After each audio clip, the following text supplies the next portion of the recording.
নমস্কার, আমি বাপি বিশ্বাস। তোমরা দেখছো study care WB YouTube channel.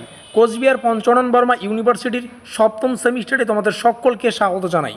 অনেক ছাত্রছাত্রীদের মাথায় প্রশ্ন যে সপ্তম সেমিস্টারে আমরা কারা উঠতে পারবো, এই নিয়ে আমরা একটা স্পেশাল ভিডিও আলোচনা করেছি। এখন সবাই কিন্তু সপ্তম সেমিস্টারে উঠতে পারবে। প্রথম থেকে ষষ্ঠ সেমিস্টারে তোমার যে কোনো সাবজেক্টে ব্যাকলগ থাকুক না কেন, তুমি কিন্তু সপ্তম সেমিস্টারে উঠে যেতে পারছো। তবে যারা অনার্স উইথ রিসার্চ নিয়ে পড়তে চায়, অর্থাৎ 75% যাদের স্কোর প্রয়োজন অনার্স উইথ রিসার্চ নিয়ে পড়তে চায় লাস্ট ইয়ারে এসে, তারা কিন্তু কোনো সাবজেক্টে যদি ব্যাক থেকে থাকে তাহলে এই সপ্তম সেমিস্টারে উঠতে পারবে না।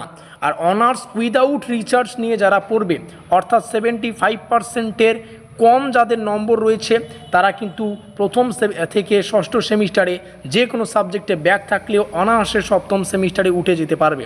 আর আজকের এই ভিডিওটিতে আমরা সিলেবাসের আংশিক গল্পটা আলোচনা করব এবং এটা আলোচনা করব অনার্স উইথ রিসার্চে কোন কোন পেপারগুলো রয়েছে আর শুধুমাত্র অনার্সে কোন কোন পেপারগুলো রয়েছে। তো সপ্তম সেমিস্টার দেখতেই পাচ্ছ, আর সেমিস্টারের শুরুতেই আমি যে কথাটা বলি, আজকের এই ভিডিওর ডেসক্রিপশন বক্সে সপ্তম সেমিস্টারের অফিসিয়াল হোয়াটসঅ্যাপ গ্রুপের লিঙ্ক প্রদান করা আছে। তোমরা সেখানে যাও, লিঙ্কে ক্লিক করো, আমাদের সপ্তম সেমিস্টারের অফিসিয়াল হোয়াটসঅ্যাপ গ্রুপে যুক্ত হয়ে নাও। পরীক্ষার সেমিস্টারের শুরু থেকে পরীক্ষা পর্যন্ত প্রত্যেকটা অফিসিয়াল আপডেট আমরা সবার আগে কিন্তু সেখানেই প্রদান করে দেব। আচ্ছা, শুরু করছি স্পেশাল ভিডিওটি। আমাদের সপ্তম সেমিস্টারে এসে প্রথম 3টা পেপার সবাইকে সব ছাত্রছাত্রীদেরকে পড়তে হবে। Major 13, major 14, major 15। তুমি অনার্স উইথ রিসার্চ নিয়ে পড়ো বা শুধুমাত্র অনার্স নিয়ে পড়ো, তোমাকে এই মেজর 13, 14, 15 থেকে যে সিলেবাসগুলো এখানে আমি বলবো সেগুলো পড়তে হবে। তোমাদের অনার্স উইথ রিসার্চ আর অনার্স উইদাউট রিসার্চের মধ্যে পার্থক্যটা হচ্ছে মেজর 16-এ। প্রথম মেজর 13, 14, 15 সবার জন্য সেম। মেজর 16-এ ডিজার্টেশন বলে একটা পেপার আছে, এটা শুধুমাত্র অনার্স উইথ রিসার্চ ছাত্রছাত্রীদের জন্য, এবং যারা অনার্স উইথ রিসার্চ নিয়ে পড়বে না, 75%-এর কম স্কোর রয়েছে, তাদের ডিজার্টেশন পেপার পড়তে হবে না। তারা মেজর 16 রূপে একটা কিন্তু অফিসিয়াল সিলেবাস পড়বে, যেটা থিওরিটিক্যাল এক্সাম হবে। আশা করি বোঝাতে পারলাম। এটাই এখন আমরা বিস্তারিত ডিটেলসে আলোচনা করব। দেখো, মেজর 13-এ রিসার্চ মেথোডোলজি অ্যান্ড ইথিক্স পড়তে হবে। এটা আমাদের মেজর 13। তুমি অনার্স উইথ রিসার্চ নিয়ে পড়ো কিংবা অনার্স উইদাউট রিসার্চ নিয়ে পড়ো, এই সিলেবাসটা সবার জন্য সেম। মেজর 14-এ এসে আমাদের কাছে চয়েস থাকবে। চয়েস বলতে কি, আমরা চাইলে যে কোনো একটা সিলেবাস নিয়ে পড়াশোনা করতে পারবো। এখানে দেখো 3টা চয়েস থাকবে। প্রথম হচ্ছে হিস্ট্রি অফ নর্থ বেঙ্গল, যেটা কলোনিয়াল পিরিয়ডের একটা টাইম, সেটা আমাদের পড়তে হচ্ছে। কারো যদি এই সিলেবাসটা পছন্দ না হয় তাহলে সে হিস্ট্রি অফ চায়না অ্যান্ড জাপানের সিলেবাসটা পড়বে, যেটা 1839 থেকে 1949-এর একটা সময়সীমা রয়েছে। কারো যদি এই সিলেবাসটাও পছন্দ না হয়, সে কন্টেম্পোরারি ওয়ার্ল্ড 1945 থেকে 1991-এর যে সিলেবাসটা সেটা পড়তে পারে। মেজর 14-এ এসে তুমি অনার্স উইথ রিসার্চ নিয়ে পড়ো কিংবা অনার্স উইদাউট রিসার্চ নিয়ে পড়ো, এখানে তোমার কাছে একটা অপশন থাকবে, যে কোনো একটা সিলেবাস নিয়ে পড়তে হবে। মেজর 15-এ সবার জন্য সেম। এটা সেমিনার বেসড সিলেবাস হয়। এটা একটা সেমিনার থাকে যেটা 25 মার্কের থাকে, আর সেমিনার নিয়ে আমরা পরবর্তীতে হয়তো আলোচনা করব। এবং একটা থিওরিটিক্যাল পেপার পড়তে হবে, হিস্ট্রি অফ রিলিজিয়াস আইডিয়াস। এটা আমাদের 75 মার্কের পরীক্ষা হবে। 5 + 20 + 50 টোটাল 100 নম্বরের কিন্তু এখান 75 মার্কসের পরীক্ষা হচ্ছে। আর যেমনটা শুরুতেই বললাম যে মেজর 16-এ যাদের 75% বা তার উপরে নম্বর রয়েছে, যাকে আমরা অনার্স উইথ রিসার্চ বলছি, তারা কিন্তু ডিজার্টেশন পেপারটা পড়বে।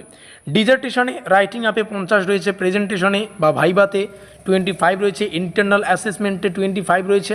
এগুলো আমরা পরবর্তীতে আরও ডিটেলস আলোচনা করব। আর মেজর পেপারে যাদের উইদাউট অনার্স রয়েছে, উইদাউট রিসার্চ রয়েছে, তারা ইন্ডিয়ান পলিটিক্যাল থটস পড়বে। আচ্ছা, সিলেবাসগুলো একটু আংশিকভাবে আলোচনা করি। এর পরের ক্লাসগুলোতে আমরা সিলেবাসের কোন চ্যাপ্টার থেকে কী পড়তে হবে না পড়তে হবে এগুলো আলোচনা করব। আচ্ছা, এগুলো তো আমরা আলোচনা করলাম, তাহলে কাদের কি পেপার পড়তে হবে, কোন পেপারে কি সিলেবাস পড়তে হবে, এটা জানা হয়ে গেল।